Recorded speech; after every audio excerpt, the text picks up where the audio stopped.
Hi beautiful people, welcome back to my YouTube channel. This is me guys, Sanu and you are watching Sanu nonstop. तो guys तुम्हारे से एक नई video की तरफ आ चुकी है और आज की जो हमारी वीडियो है Why India is impossible to invade। तो फटाफट से वीडियो के अंदर चलते हैं। आप लोगों ने लाइक कर देना है, सब्सक्राइब करना है, वीडियो को दूसरों के साथ शेयर भी करना है और जो है वो स्किप नहीं करना था। Let's jump into the video. Most countries can be invaded as long as you have enough soldiers, enough weapons, and enough money. But invading India is almost impossible, not because of its army, its technology, or its alliances, but because of its geography.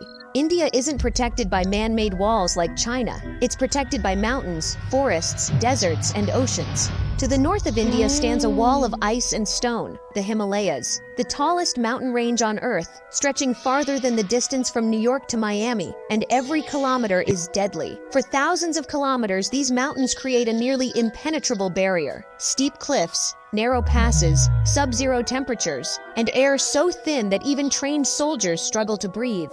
Moving an army through here isn't just difficult, it's nearly impossible. Tanks can't climb, supply trucks break down, helicopters fight brutal winds, shift west, and the terrain turns into the Thar Desert, one of the hottest places in Asia. Temperatures blast past 50 degrees Celsius. Sandstorms wipe out visibility. Engines overheat. Soldiers dehydrate. Entire battalions slow to a crawl. In 1971, during the Bangladesh Liberation War, Pakistan tried to cross this desert and failed.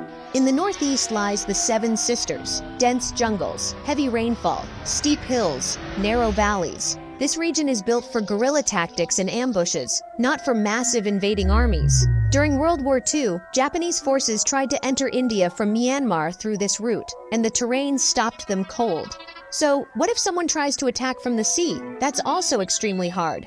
In the south sits the Deccan Plateau, flanked by the Western Ghats near the Arabian Sea and the Eastern Ghats near the Bay of Bengal. These regions are tall mountain ranges covered in thick forests and heavy rainfall. Landing an army here isn't easy.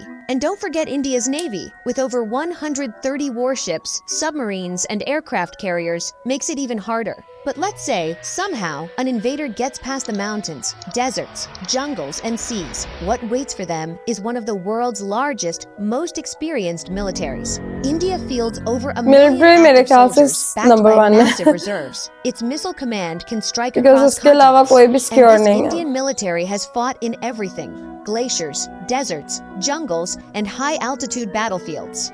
But then comes India's most powerful deterrent: nuclear weapons. India is one of the few countries with a full nuclear triad, the ability to strike by land, air, and sea. On land, the Agni missile series. From the air, aircraft like the Mirage 2000 and the Sukhoi Su-30 MKI. And at sea, the real game changer, the INS Arahant, a nuclear-powered submarine armed with ballistic missiles. Even if India is attacked first, it can still strike back.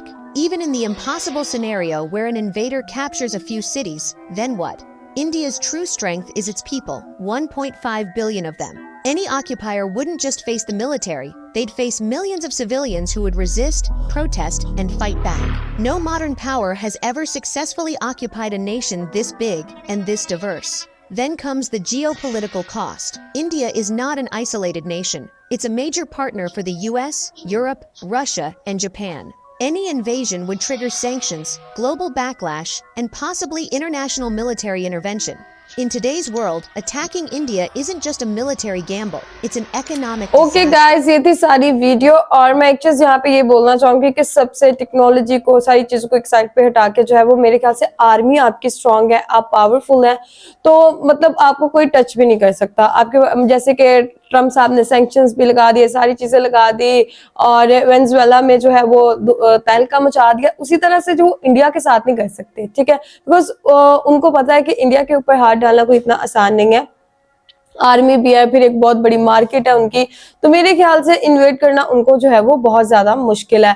तो उनकी technology के अंदर आप देखें ना, Microsoft वाले आते हैं, गूगल वाले आते हैं, फिर उसके बाद एप्पल वाले आते हैं, तो वो कहाँ पे आके अपने प्लांट्स लगाना चाहते हैं? इन इंडिया, बिकॉज उनको पता है मार्केट बहुत बड़ी है, तो वहां पे जो है वो अगर हम लगा देते हैं अपने प्लांट्स तो हम लोगों को फायदा ही होगा। और जितना मर्जी टैरिफ उनके ऊपर लगाएं, वो अपनी चीजों में और अपने जितने भी थे हालात उनके वो स्टेबल रहे हैं। उस हिसाब से जो है वो उनको कोई हरा नहीं सकता और उस हिसाब से जो है वो उनका कोई कुछ बिगाड़ भी नहीं सकता। तो गाइज आप लोगों को आज की सारी वीडियो के बारे में क्या कहना है, आप लोग भी अपनी रेकमेंड में दीजिएगा, लाइक सब्सक्राइब एंड शेयर कीजिएगा। चलिए गाइस मिलते हैं आपको नेक्स्ट वीडियो के अंदर, बाय बाय।